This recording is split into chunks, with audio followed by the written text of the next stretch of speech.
C'est maintenant avec un produit de l'été que nous allons voyager, le jus d'orange. Celui que nous buvons en France est produit à 80% au Brésil.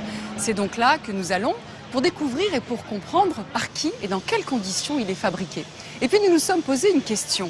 Comment le jus d'orange s'est-il imposé sur la table du petit déjeuner? Aujourd'hui, nous en consommons 27 litres par personne et par an. C'est 7 fois plus qu'il y a 30 ans. Alors pourquoi?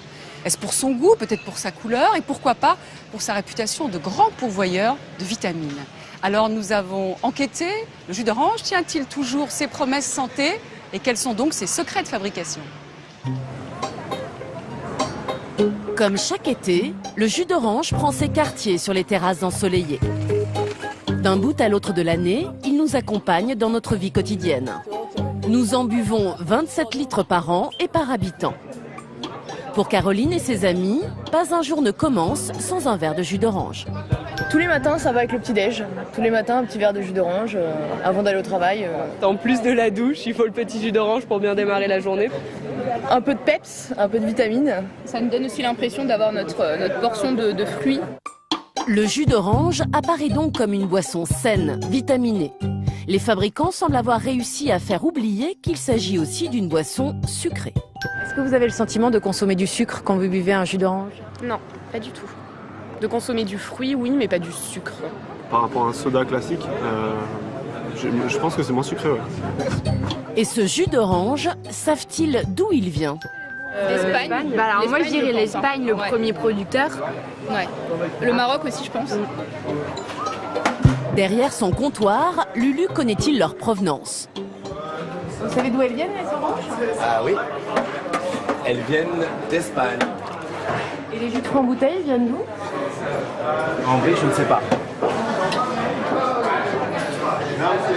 C'est même pas écrit, hein, je pense. Hein. Ça doit être écrit normalement. Pressé d'en savoir plus sur l'origine du jus d'orange, j'ai pour seul indice cette publicité. Des images idylliques d'une orangeraie et de son propriétaire. Je m'appelle Eduardo et je cultive les oranges depuis 15 ans. On les choisit une à une, on les cueille à la main, afin de produire un jus d'orange au goût exceptionnel. Mais Eduardo existe-t-il vraiment? Je suis partie à sa recherche, bien loin de nos tables de petit déjeuner. Au Brésil, dans le plus grand verger d'orange de la planète. Il produit à lui seul 80% du jus d'orange exporté dans le monde. J'ai suivi la route du jus d'orange, des cueilleurs de fruits jusqu'aux consommateurs, en passant par les usines de pressage et d'embouteillage détenues par des géants de l'industrie. J'ai percé leurs secrets de fabrication, pénétré leur cuisine, mesuré les taux de vitamines et de sucre. La réalité que j'ai découverte est bien plus acide que celle des publicités.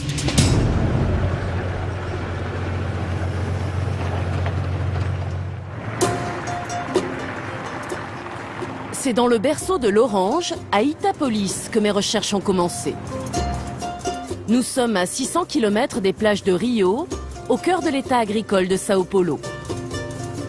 Cette petite ville est cernée de toutes parts par des plantations. En suivant les premières rangées d'orangers, j'ai bien cru avoir trouvé Eduardo. Il est chauffeur de bus scolaire, mais aussi propriétaire d'un verger de 28 hectares. Eduardo s'appelle en réalité Antonio. C'est le seul producteur d'oranges bio de toute la région. Ce sont des oranges bio. C'est ça la différence, c'est un produit sain, un produit sans pesticides. Son jardin d'Éden, Antonio l'a hérité de son père qui cultivait du café. La jeune génération a choisi l'orange dans les années 80, quand la consommation de jus a explosé en Europe. Antonio s'est converti au bio il y a 5 ans. Je le fais aussi pour moi et pour ma famille. Mon père a longtemps travaillé avec les pesticides. Quand il est mort d'un cancer, je me suis dit que ça ne valait pas le coup. Je me suis dit qu'il fallait essayer quelque chose de plus sain. Dans l'orangeraie, des fruits sont presque à maturité et certains arbres en fleurs. La saison commence, elle va durer 9 mois. En cultivant bio, Antonio a fait le choix d'une productivité moindre. Il perd chaque année la moitié de sa récolte à cause des maladies. Les gens disent que je suis fou, mais j'essaye. J'essaye de vaincre ces maladies et atteindre mon premier objectif, qui est de produire des oranges saines. Antonio s'en sort grâce à une coopérative de commerce équitable. Elle lui rachète ses oranges 2 fois plus cher que le prix de vente habituel. Comment ça va? Tout va bien? Le consommateur français, lui, payera 50 centimes de plus son litre de jus d'orange. Grâce au commerce équitable, on a pu trouver un prix qui nous permette de payer les coûts de production des propriétaires d'orangeries. Ça leur apporte un peu de bénéfices. Et c'est ce qui nous permet tous de continuer. Je ne gagne pas encore assez d'argent, mais j'arrive à survivre grâce aux clients européens qui achètent les jus du commerce équitable. Ça m'aide à produire une bonne qualité d'orange dans les normes bio, sans agresser les sols et l'environnement. En quittant Antonio, je comprends que son cas est vraiment marginal. Je ne vais pas tarder à découvrir que les vergers ici n'ont rien d'un paradis. Darcy, son voisin, règne sur 29 hectares de terre depuis 20 ans. Mais son orangeraie est aujourd'hui menacée.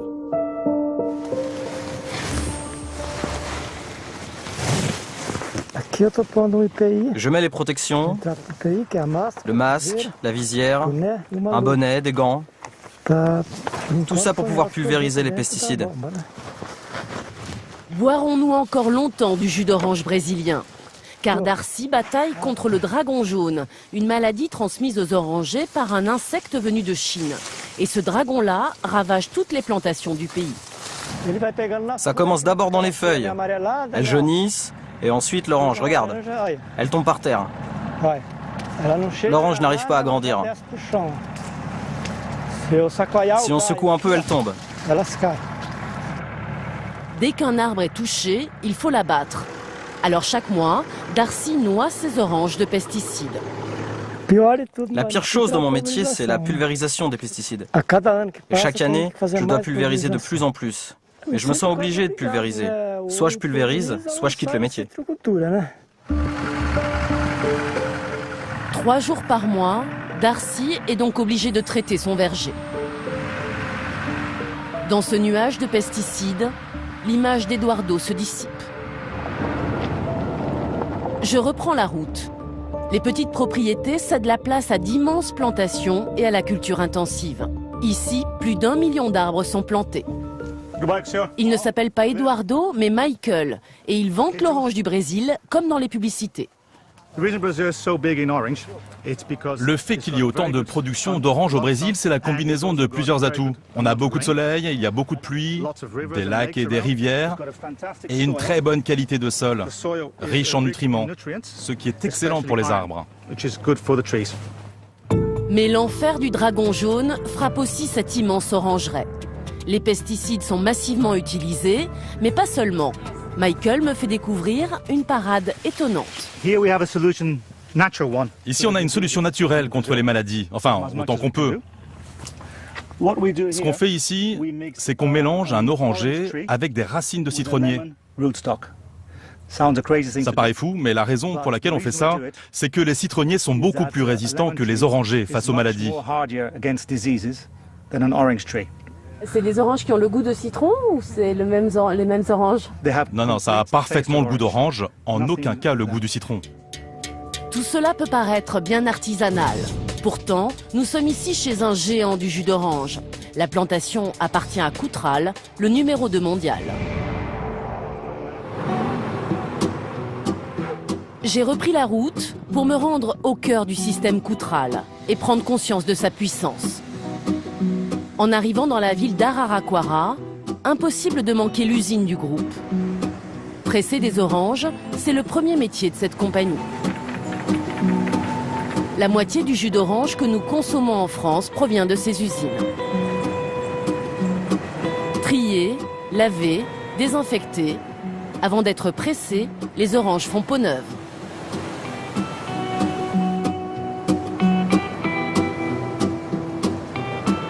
« 42 000 oranges sont pressées chaque minute. » Koutral transforme les oranges de ses plantations, mais aussi celles des petits producteurs de la région. Quelle est la proportion d'oranges issues de vos fermes Et celles que vous achetez à des producteurs indépendants?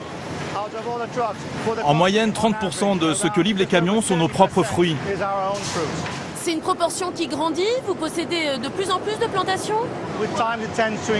Depuis quelque temps, nous essayons de nous étendre un peu, mais nous achetons, nous travaillons avec beaucoup de collaborateurs. À quel prix achetez-vous les oranges des producteurs? Nous achetons au prix du marché. C'est le marché qui décide. C'est une négociation. S'agit-il vraiment d'une négociation? Koutral et les deux autres leaders mondiaux du marché ont un moyen de pression redoutable. Ces usines de pressage qu'ils sont les seuls à posséder. À quelques kilomètres de là, dans un salon professionnel, j'ai rencontré des petits producteurs. Ils s'inquiètent du prix de vente de plus en plus bas de leurs oranges. Quelle situation, c'est difficile. C'est une mauvaise blague. Payer 6 réals pour cette qualité de fruits, ce n'est pas possible. Les grands groupes achètent leurs oranges 3 fois moins cher qu'elles ne leur coûtent à produire. Les petits producteurs dénoncent une stratégie des industriels qui viserait à les faire disparaître. Les industriels nous pressent, nous, les producteurs, pour qu'on quitte l'activité. Ils veulent le contrôle total du marché. 20 000 producteurs ont déjà cessé leur activité, contraints de revendre leurs terres, souvent aux multinationales du jus d'orange. C'est un processus sans fin, ça ne s'arrange pas. Cette année, il y a eu plus de 2000 producteurs qui ont dû abandonner. Et l'année prochaine, il y en aura peut-être davantage à quitter le secteur.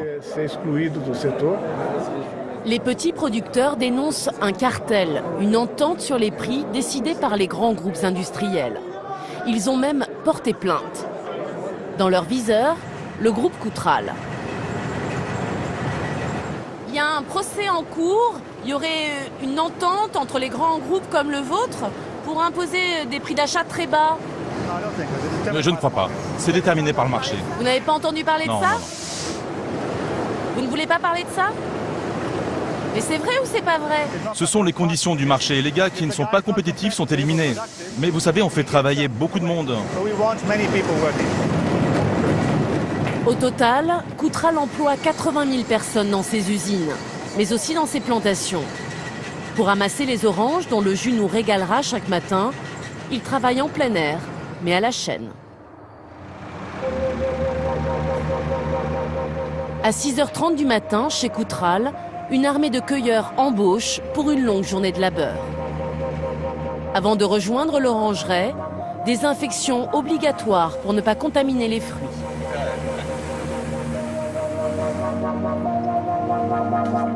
Elles sont 450 petites mains. Parmi elles, Myriane. À 50 ans, elle cueille des oranges 6 jours par semaine depuis 30 ans. Je suis plus lente qu'avant. Plus je vieillis, et moins je cueille. Un travail physique sur des échelles instables. La chaleur dépasse souvent les 40 degrés. Les sacs pèsent 20 kilos. Je remplis 80 sacs par jour. Parfois c'est plus, parfois c'est moins. Est-ce que c'est lourd? Non, je suis habituée. Vous êtes un bon élément pour notre entreprise. Ma salle de sport, c'est ici. La salle de sport, c'est le travail. Chaque jour, Myriane remplit 3 à 4 de ces grands sacs. Jusqu'à 2 tonnes d'oranges. Le tout pour un salaire modeste et variable.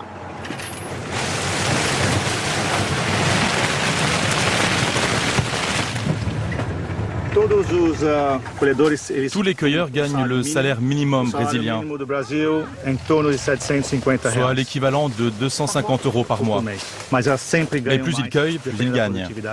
Myriane doit tenir la cadence. Il lui faut ramasser plus de 6000 oranges par jour pour toucher ce salaire minimum. Alors à l'ombre des orangers, la pause déjeuner est brève.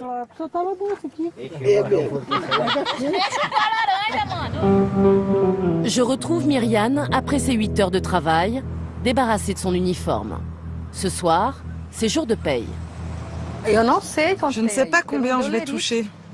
Parfois je touche 300, 350 €, parfois moins. Ça dépend de ma productivité. C'est en consultant son compte bancaire au distributeur que Myriane va découvrir sa paye pour 15 jours de travail. 424 réals, l'équivalent de 147 €. C'est pas un bon mois. Non, non, c'est pas beaucoup. Sous la pression de l'État brésilien, le salaire des cueilleurs a été multiplié par 2 en 10 ans. Une hausse qui ne compense pas l'augmentation du coût de la vie au Brésil. En fait, un de mes fils m'aide à payer le loyer et l'autre les charges. Avec mon salaire, je n'arrive pas à survivre. Loin du regard de son employeur, Myriane me tient un tout autre discours sur ses conditions de travail. Je suis fatiguée, j'ai mal au dos. Mais bon, on n'a pas le droit de parler de ça. Si je me plains d'avoir mal, on me renverra. Donc il faut tenir bon.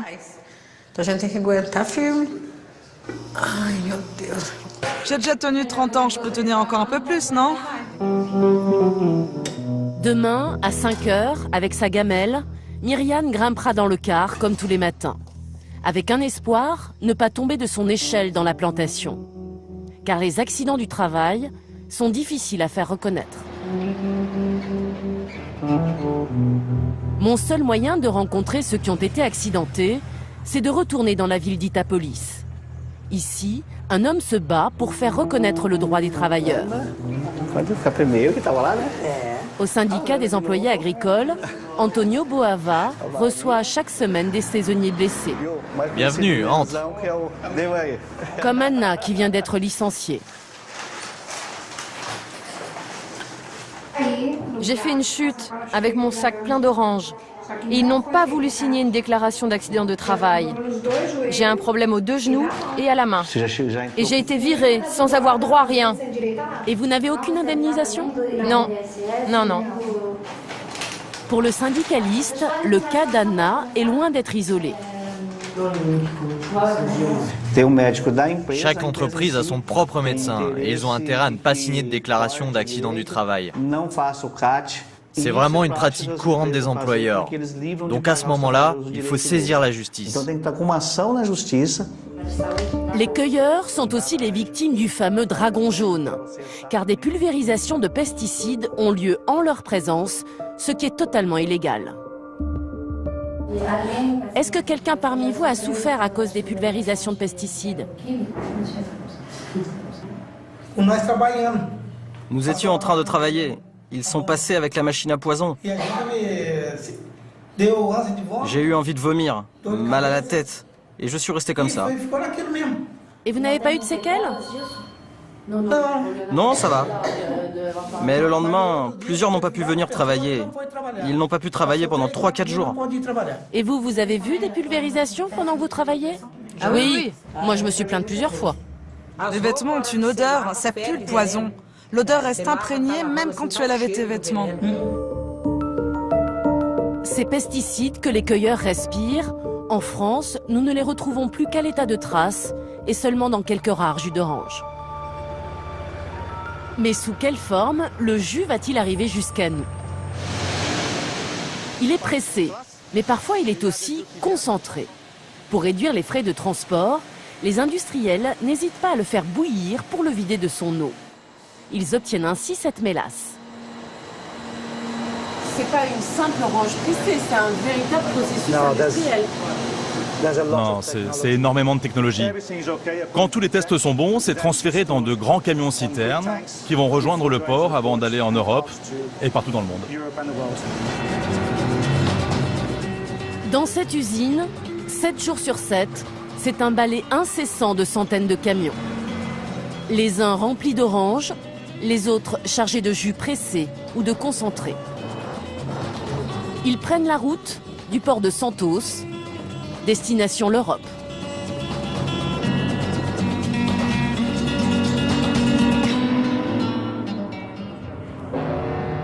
Changement d'hémisphère et de climat. Après 15 jours de voyage, à 12 000 km du Brésil, l'Orange Star accoste dans le port de Rotterdam. Chaque mois, 3 bateaux de Coutral approvisionnent ainsi l'ensemble du marché européen. À bord, 34 millions de litres de jus d'orange. Mais avant qu'il ne se retrouve dans nos verres, la route du jus d'orange est encore longue. Le processus industriel ne fait que commencer. Me voici en Alsace, aux portes de cette usine installée à Sarre-Union. Ici, 15% du jus consommé en France est conditionné. Mais comment le jus a-t-il supporté le voyage? Robert va le tester avant d'autoriser son déchargement. Vous allez le goûter pour vérifier quoi? S'il est bon. 30 fois par jour, il répète ce même geste. Voilà. Il est bon. Vous buvez encore du jus d'orange le soir ou le matin à la maison? De l'eau. Caroline Fischer, la responsable qualité, m'ouvre la caverne d'Ali Baba de l'usine. Ici sont précieusement conservées les 300 références de jus produites sur ce seul site. Car l'entreprise travaille pour de nombreux clients. Grandes marques, hard discount et marques de distributeurs. Chaque référence correspond à une recette qui est spécifique au client. D'accord. Il n'y a pas deux fois la même recette? Non. Chaque client veut se différencier de son concurrent, quoi. Hein. Donc le but c'est de ne pas avoir la même chose que le concurrent, quoi. Comme les vignerons assemblent les cépages, les jus d'orange eux aussi sont donc mélangés. La petite cuisine du jus d'orange est d'abord élaborée au laboratoire à partir de 3 grands crus. Le brésilien, il est doux. L'espagnol, il a vraiment une odeur caractéristique de peau d'orange et il est beaucoup plus acide. Et le Floride, il se rapproche un peu du brésilien. Il est encore plus doux que le brésilien. Ce pur jus du Brésil va donc être assemblé avec un autre jus pour respecter la recette mise au point avec le client. 25% Espagne, 75% Brésil.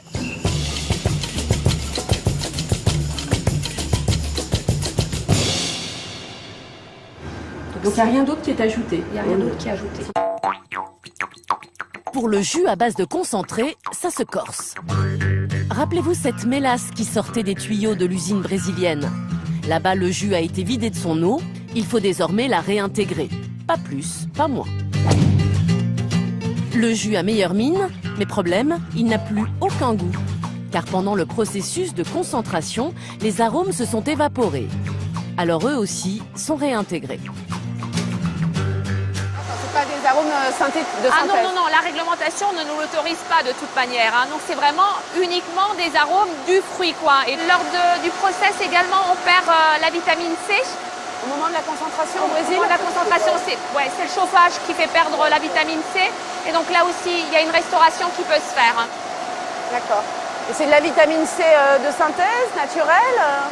C'est de la vitamine C de synthèse. En moyenne, 1 litre de jus à base de concentré est vendu 75 centimes d'euros moins cher qu'un pur jus. Le nectar est lui moins onéreux encore et pour cause, des oranges, il n'en contient plus qu'un minimum de 50%. Les 50% restants, c'est quoi alors? C'est de l'eau et du sucre. D'accord. Et donc les quantités de sucre qui sont ajoutées, c'est en fait pour retrouver un produit harmonieux, quoi, hein, qui a un bon équilibre au niveau du sucre et de l'acidité. Donc le nectar, c'est celui qui est le plus éloigné du pur jus d'orange, de celui qu'on presse. Le nectar est donc le moins cher, le plus dilué et le plus sucré. Il peut contenir jusqu'à 20% de sucres ajoutés. Mais ce sucre, j'ai beau être abreuvé de publicité, je n'en entends jamais parler. Des vitamines, on en a besoin pour assurer toute la journée. Pour profiter d'un max de vitamine C. Le discours des fabricants est clair, le jus d'orange, c'est mon passeport santé. Bonjour à tous, donc c'est avec... Quelques semaines avant l'été, je me suis invitée à une conférence de presse de la Fédération des professionnels des jus de fruits. Ce jour-là, il s'agit de convaincre les journalistes du bienfait de ces boissons. Je suis très contente d'avoir à m'exprimer sur des jus de fruits. Pour vanter les qualités des jus, les industriels sont épaulés par une nutritionniste d'un hôpital public parisien. Grâce à un discours bien rodé, le médecin va minimiser la présence de sucre et valoriser celle des vitamines. On le sait bien, vous voyez qu'un verre de jus de fruits de 200 ml couvre quasiment la totalité du besoin en vitamine C de la journée, ce qui est vraiment très important. La nutritionniste a indiqué la teneur en vitamine C contenue dans un verre entier. Mais pour l'apport en sucre, elle change de valeur et choisit la teneur contenue dans seulement un demi-verre. Sur 100 ml de jus de fruits consommés par jour, pour les enfants et les adolescents, ça fait à peu près 10 grammes de sucre simple. Et vous voyez que les 10 grammes de sucre simple, ça représente 10% des sucres simples, des 100 grammes par jour qui sont prévus dans le cadre d'une alimentation équilibrée. Donc vous voyez que la contribution aux apports de sucre simple, elle est modeste. Donc vous voyez que finalement, le jus de fruits, il a sa place au quotidien pour tous. Pourtant, bon nombre de nutritionnistes tiennent un tout autre discours. Face à la progression de l'obésité et des cas de diabète, ils dénoncent la consommation des jus de fruits au même titre que celle des sodas. C'est le cas du docteur Jean-Michel Cohen. Le nutritionniste m'a ouvert sa cuisine. Je vais me verser un verre de jus d'orange de 200 ml. Et je vais simplement regarder sur l'étiquette combien j'ai de glucides, c'est-à-dire de sucre. 10 grammes pour 100 millilitres. 200 ml, ça fait 20 grammes de sucre. 20 grammes de sucre, ça correspond à 8 carrés de sucre.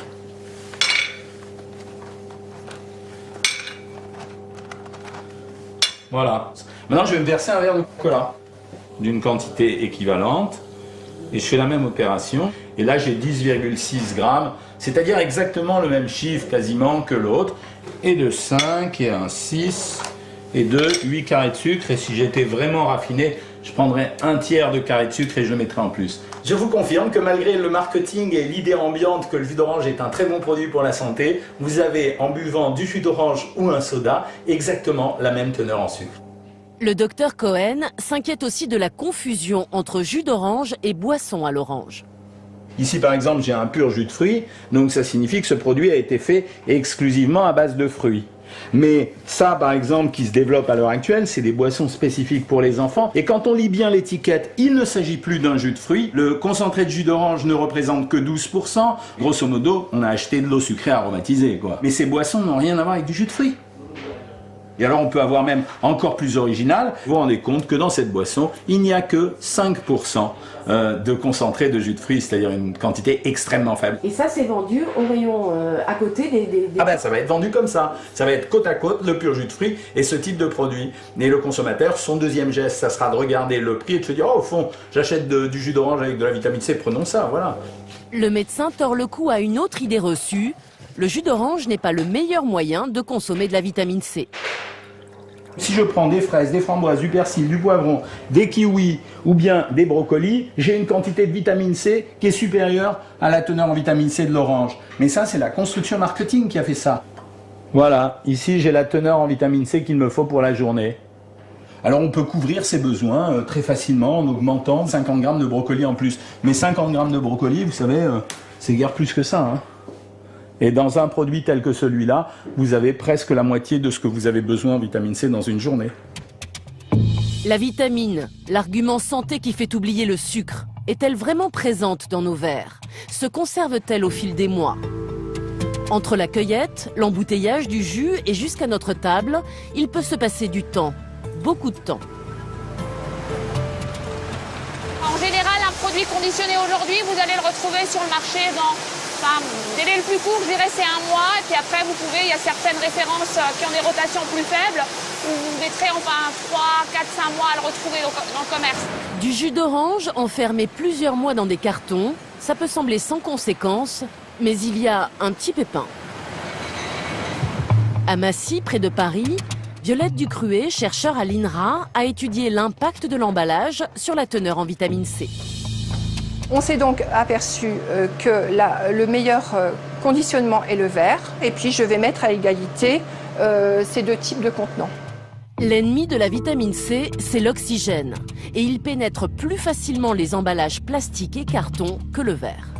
Alors voilà, donc on a testé donc la teneur en vitamine C de l'emballage vert, qui est représenté ici en bleu. On voit qu'il y a une dégradation qui intervient très rapidement, avant 2 mois, et après une relative stabilité de cette teneur en vitamine C.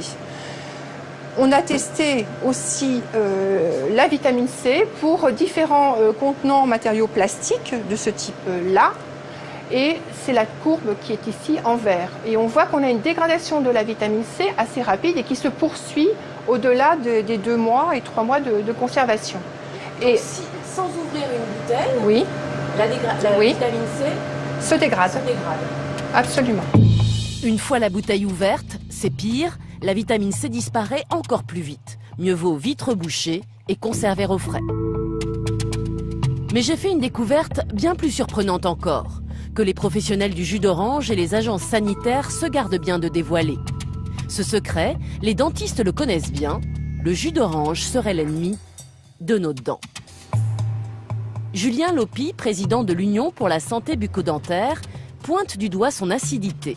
Ce qui est intéressant de voir, c'est quelle action, quel effet sur l'émail des dents. C'est quel potentiel érosif. Et pour faire ça, il y a un petit test qui permet de bien visualiser l'impact, c'est de tremper un bâton de craie. La craie, dans cette expérience, joue le rôle de l'émail des dents. Elle est plongée dans 3 liquides acides, du vinaigre, du jus d'orange et du cola. Résultat, au bout d'une demi-heure d'immersion. Le vinaigre d'alcool, donc on voit très bien qu'il a été fortement attaqué. Le soda ensuite, là aussi on voit qu'il a été attaqué de manière moins importante que le vinaigre. Et si on est maintenant sur le jus d'orange, là c'est un peu plus compliqué parce qu'il a tellement été attaqué qu'il s'est cassé. Hop. Et vous voyez que la craie, elle est complètement ramollie. C'est très friable. Cette expérience, elle a été faite pour de vrai, avec de la dent, par université, dans des conditions bien plus scientifiques. Si le jus d'orange n'est pas le plus acide, il est celui qui attaque le plus l'émail. Mais il existe des solutions pour limiter cette érosion. Quand j'ingurgite une boisson avec de la paille, je minimise son contact avec mes dents et je l'ingère plus rapidement. Donc moins de contact, moins d'effet acide, moins de ramollissement. Ça, c'est la première possibilité. La seconde possibilité, c'est surtout, en fait, d'éviter, contrairement à ce qu'on pourrait croire, de se brosser les dents immédiatement après. J'attends 30 minutes, le temps que la salive ait fait effet, pour pouvoir me brosser les dents en douceur, sans danger, sans abîmer mes dents. Au bout de sa route, le jus d'orange a peut-être abîmé nos dents, perdu de ses vitamines, nous a fait consommer trop de sucre, a passé des heures en usine, dans des cuves, des citernes, des tuyaux, des bateaux. Au Brésil, il a fragilisé la survie des producteurs, la santé des cueilleurs, bien loin de l'univers idyllique des publicitaires. Je m'appelle Eduardo et je cultive les oranges depuis 15 ans. Eduardo ne serait-il donc qu'une chimère pour nous faire boire toujours plus de jus d'orange? En 20 ans, en France, sa consommation a été multipliée par 7. Le chiffre d'affaires des multinationales n'en a que meilleure mine.